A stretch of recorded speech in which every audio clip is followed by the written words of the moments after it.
참 예수님,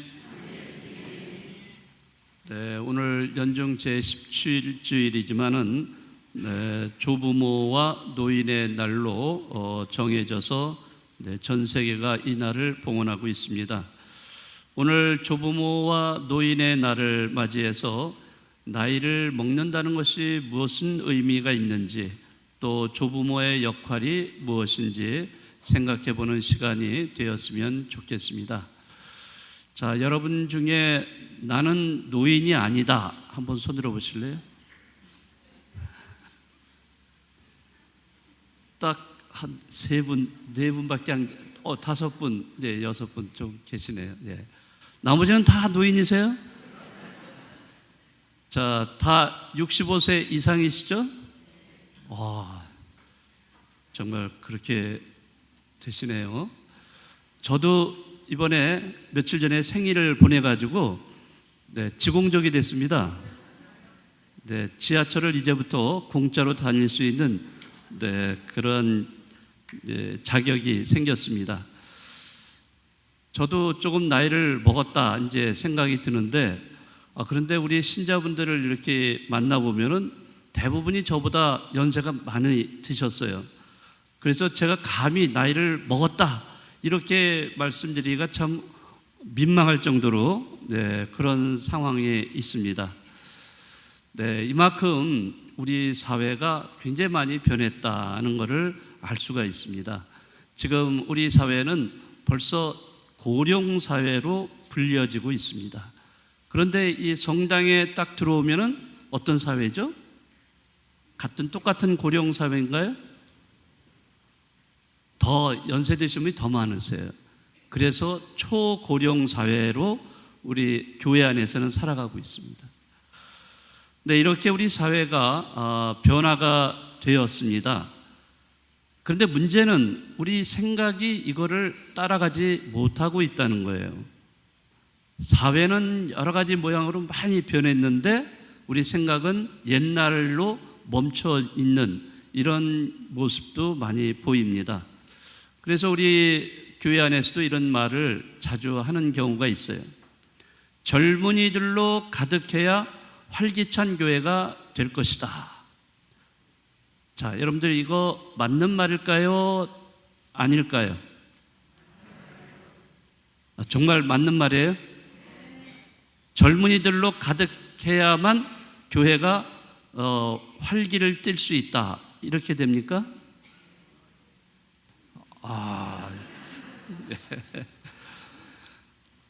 물론 언뜻 듣기에 젊은이들이 많아야 교회가 활성화되고 활기를 띨 수 있다 하는 말이 맞을 수도 있어요. 그러나 곰곰이 생각해 보면은 그것은 잘못된 생각이다 라고 생각하면 좋겠습니다. 자, 이런 생각의 이면에는 노인은 쓸모가 없고 기능을 제대로 수행할 수가 없다라는 이런 부정적인 시각이 깔려 있는 겁니다. 그렇잖아요? 교회 안에 젊은이들만 있어야 됩니까? 그래야만 교회가 제대로 운영이 되고 활기를 띨 수 있겠어요? 여기 계신 여러분들이 이렇게 존재함으로 인해서도 교회는 활기를 띨 수가 있습니다. 그렇죠? 그런데 왜 젊은이만 있어야만 꼭 교회가 활기를 띨 수 있나요? 그거는 아니에요. 물론 젊은이들이 많이 있으면은 그런 어떤 그 나이가 젊어서 그런 사람들이 더 활기를 띠게 만들 수는 있을 거예요, 분명히. 그러나 그런 젊은이만 있다고 되는 것은 아니라는 거죠. 교회가 활기 있고 활성화된다는 것은 거기에 구성원들이 그게 나이가 젊든 나이를 많이 먹었든 그런 상관이 없어요. 그 구성원들이 자기가 맡은 역할을 충실히 열심히 하면은, 열성적으로 하면은 교회는 그 활성화될 수가 있다는 거죠. 그러니까 우리가 살아가면서 노인에 대한 개념이 상당히 부정적이에요. 노인은 이제 쓸모가 없어. 이제는 죽음만 기다리는 존재일 뿐이야. 뭐 하는 일이 뭐가 있겠어. 자, 이런 부정적인 생각을 자기도 모르게 가지고 있는 거예요. 자, 그렇게 되면은 이제 노인이 있는 데는 별로 희망이 없어. 네? 그 젊은이가 있어야 돼. 꼭 젊은이가 있어야 돼. 근데 이런 식으로 이제 생각을 할 수가 있다는 거죠. 네, 프란치스코 교황님은 이런 면에서 그 노인의 중요성, 또 노인에 대한 공경, 이런 것이 얼마나 중요한가, 이런 거를 여러 번 말씀하신 적이 있습니다. 특별히 교황님은 오늘 담화문에도 이제 나오지만은 우리가 살고 있는 이 시대가 버리는 문화의 사고방식에 젖어 있다라고 말씀을 하세요. 버리는 문화. 우리가 자본주의 사회, 이 소비자본주의에 살고 있다 보니까 조금만 물건을 새 거를 사용해서 조금만 시간 지나면 다 버리는 거예요. 낡은 거가 돼버려요. 왜? 새로운 게 또 나오니까. 그러면 새로운 것만 찾는 거예요. 예. 그러면 조금 쓴 것은 다 중고가 돼버리고 나중에는 폐기 처분해버리는 이런 현상이 생기는 겁니다. 자, 그런 식의 어떤 삶의 방식이 사람에게도 적용이 되는 거예요. 사람이 그렇게 또 생각을 하게 되는 겁니다. 그래서 사람도 나이 먹고 늙으면은 이제 쓸모없는 존재, 비생산적인 존재, 이런 식으로 생각을 하게 돼서 노인을 갖다가 부정적으로 생각하고 이제는 죽음만 기다리는 존재로 밖에는 생각하지를 않는다는 거죠. 그렇지만 인간이 살아가는 삶에서는 효율성만, 어떤 경제성만 가지고 인간을 따질 수는 없는 거예요.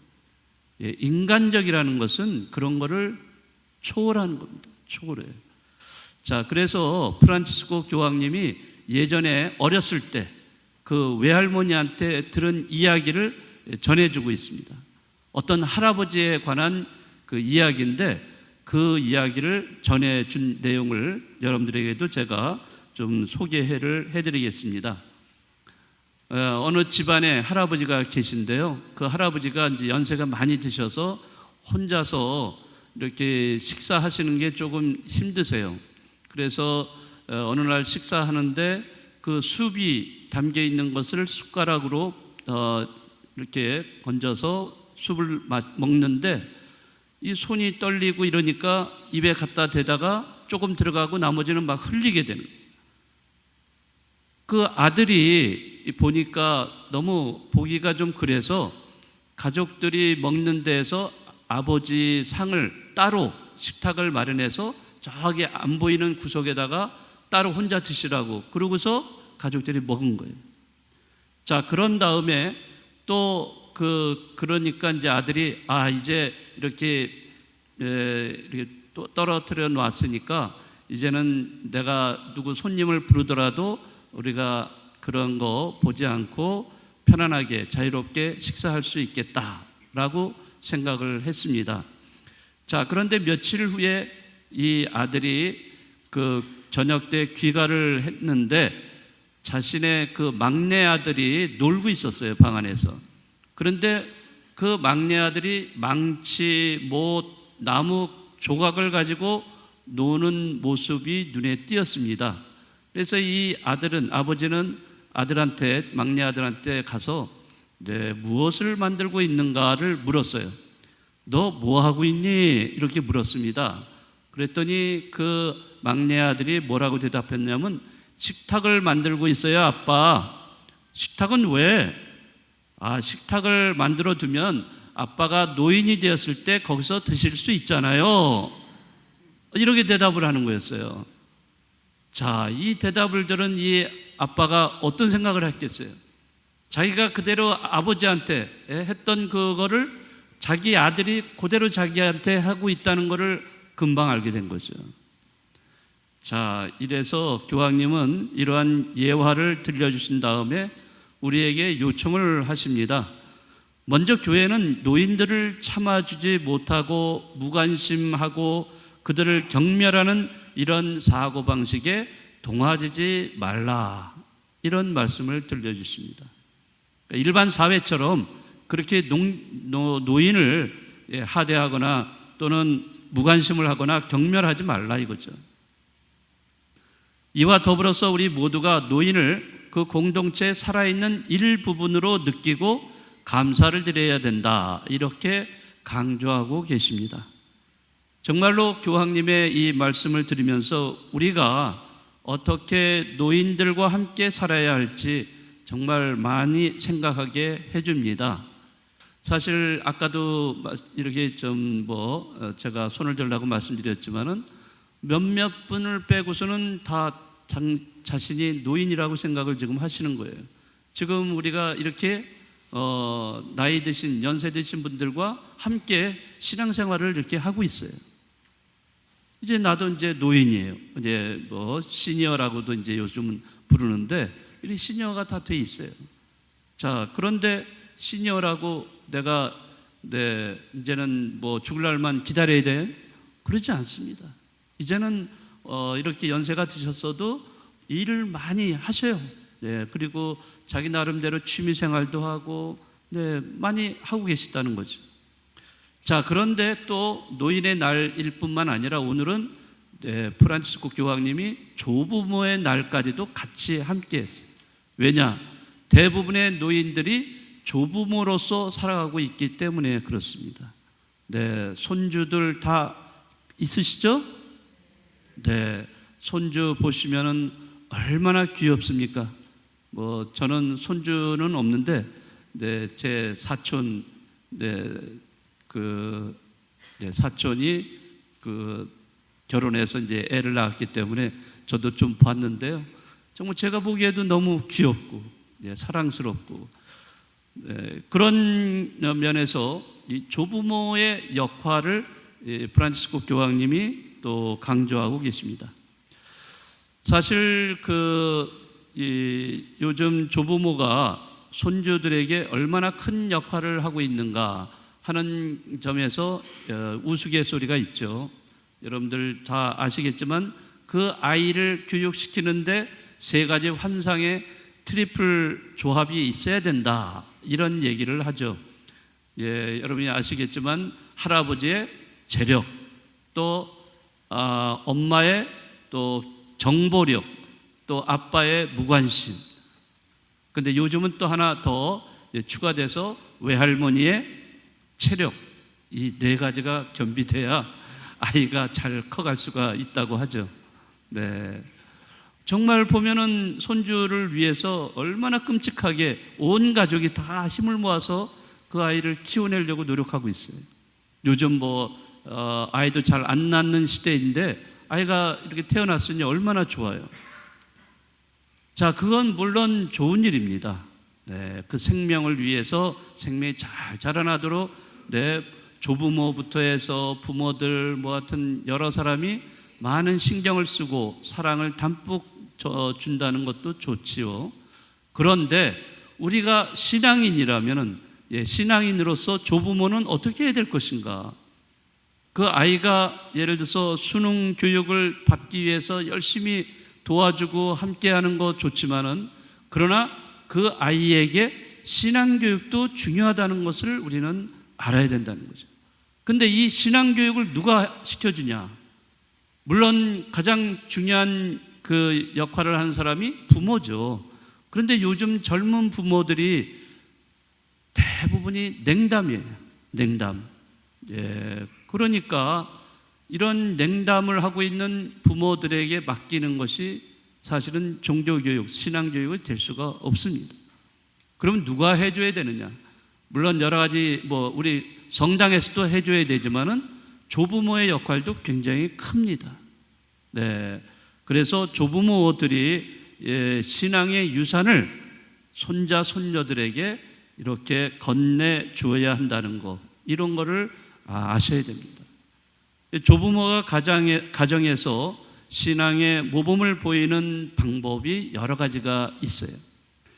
이런 부활시기 또는 사순시기, 대립이나 성탄시기, 이러한 전례를 통해서도 여러 가지 어떤 집안의 분위기를 만들 수가 있고요.